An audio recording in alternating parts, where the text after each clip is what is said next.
Class, elegant, power. Soumya Sarkar is in business.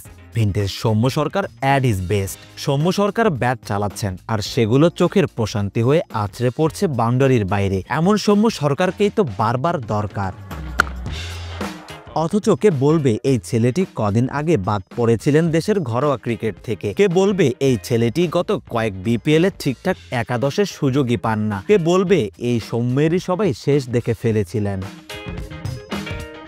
বিশ্বাসে মেলায় বস্তু, তর্কে বহুদূর। সবাই তার শেষ দেখে ফেললেও তার নিজের ওপর বিশ্বাস ছিল। শত শত সমালোচনা হয়েছে তাকে নিয়ে, কিন্তু সৌম্য কোনো টু শব্দ করেননি। অদম্য মানসিকতা আর কঠোর পরিশ্রমকে ব্রত মেনে নিজের কাজটা করে গেছেন। সেটিরই সুফল এখন একটু একটু করেই পাচ্ছেন সৌম্য সরকার। টুর্নামেন্টের সর্বোচ্চ রান সংগ্রাহক, সবচেয়ে বেশি এভারেজ, স্ট্রাইক ব্যক্তিগত রান, সবচেয়ে বেশি 4 ছক্কা, সবই এসেছে সৌম্যর ব্যাট থেকে। রবীন্দ্রনাথ ঠাকুর বেঁচে থাকলে সৌম্যের এমন খুনে ফর্ম দেখে নিশ্চয়ই লিখতেন, মাঝে মাঝে তবু সৌম্যকে পাই, প্রতিদিন কেন পাই না। সৌম্য তার ক্যারিয়ার শুরুই তো করেছিলেন এমন সব দুর্ধর্ষ ইনিংস দিয়ে। সৌম্য সরকারের ব্যাটিং বিষে নীল হয়েছে ভারত, পাকিস্তান, দক্ষিণ আফ্রিকার মতন দলগুলো। সবাই ধরেই নিয়েছিল এই সৌম্য একদিন বিশ্ব কাঁপাবে, এই সৌম্য সবকিছু জয় করবে। কিন্তু ভাবনার সাথে তো বাস্তবতার মিল সবসময় পাওয়া যায় না। সৌম্যের বাস্তবতাও তাই ভাবনার সাথে মেলেনি। কোত্থেকে কি যেন হয়ে গেল, আমরা হারিয়ে ফেললাম সৌম্যকে, সৌম্য হারিয়ে ফেলল নিজেকে। এর পরের গল্পটা তো সবারই জানা।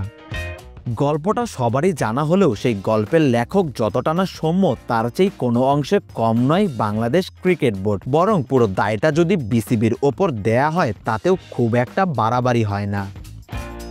সৌম্য সরকারকে নিয়ে কম ছেলে খেলা করেনি বোর্ড ও ম্যানেজমেন্ট। বারবার তার ব্যাটিং অর্ডারে পরিবর্তন করা, হুট করে টেস্ট ক্রিকেটে অভিষেক করিয়ে দেয়া, জোর করে তাকে অলরাউন্ডার বানাতে চাওয়া এবং খারাপ পারফরমেন্সের জন্য ছেটে ফেলে কোথাও পারফর্ম করার আগেই তাকে আবার দলে ফিরিয়ে এনে নতুন কোনো এক্সপেরিমেন্ট করা, এ সবই তো মূলত সৌম্য সরকারকে নষ্ট করেছিল।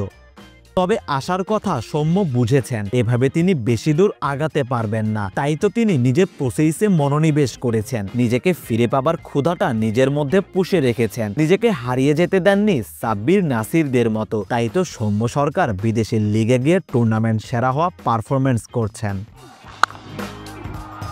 সৌম্যের সামনে এখন বড় চ্যালেঞ্জ, তার এই ফর্ম জাতীয় দলের জার্সিতেও ধরে রাখা। তামিম ইকবাল পরবর্তী বাংলাদেশ যে একজন ধারাবাহিক ওপেনারের জন্য মরিয়া হয়ে আছে, সেটি পূরণ করতে সৌম্যের এই ফর্ম ধরে রাখা ভীষণ জরুরি। তবেই তো সার্থক হবে সৌম্যের সকল কঠোর পরিশ্রমের, তবেই তো সৌম্য ভিন্টেজ সৌম্য সরকার হয়ে উঠবেন।